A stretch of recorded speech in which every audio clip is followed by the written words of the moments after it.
Hello viewers, welcome to Politics 360. I am Nafisat Bello. I have with me two defense correspondents. By my right, I have Abdusalam Mahmoud, the deputy editor of PRNigeria. Hello viewers and good evening Nafisa. Thanks for having me. And we have Mukhtar Ya'u Madobi, the staff writer of PRNigeria, by my left. Hello listeners and viewers at home. And thank you, Nafisa, the anchor of the program, for having me in your midst. Viewers, our guests will be speaking on the PRNigeria Special Security Report on the 2023 general election, starting with Mahmoud.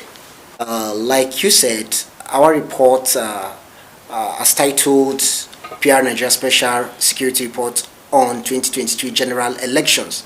And then it will interest you to note that the report has two basic components. The first one has to do with what we call the SWOT analysis of the 5 select presidential candidates. And what do we mean by SWOT analysis? We're talking about the strengths, the weakness, the opportunity, and then the threats these 5 select presidential candidates will pose in the forthcoming elections.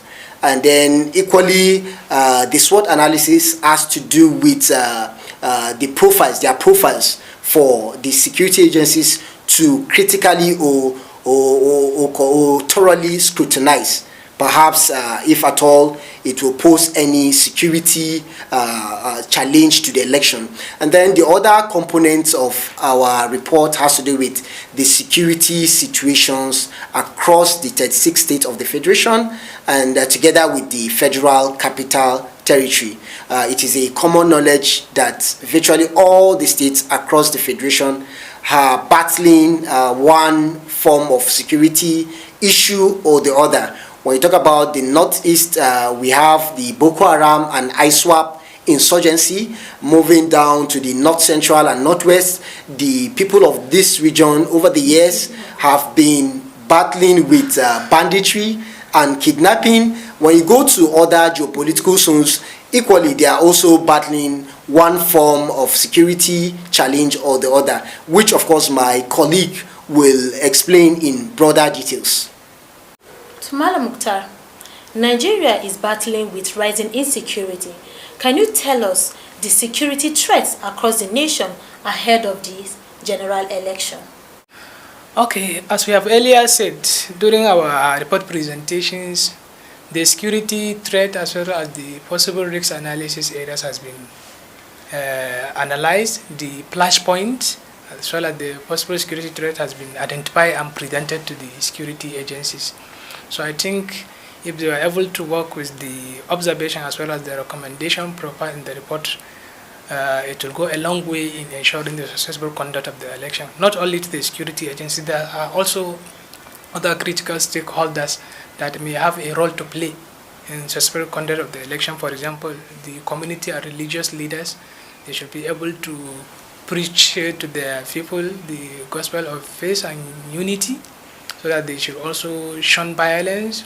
So also to political parties, they should also guide their supporters against unguarded utterances and any other hatred or fake news that may heat up the polity. So also to the electoral empire, like INEC, they should avoid doing any kind of misconduct that will portray them as being partisans during the conduct of the election. They should also ensure the adequate and timely provision of logistics necessary for the conduct of the elections. So also to the media, who have been portrayed as the watchdog of the society. So they should be also they have a role to play. They should not they should be wary of sensationalization as well as exaggerating news or disseminating unauthorized, fake or unverified election results. They should wait till it has been announced properly by the formal authorities. So I think if there is collaboration between the security agency as all of these stakeholders, the content of the report will go a long way in ensuring that the elections, the forthcoming 2023 election, is successful. That's all for this edition. Let's do it some other time. Thanks for watching and bye for now.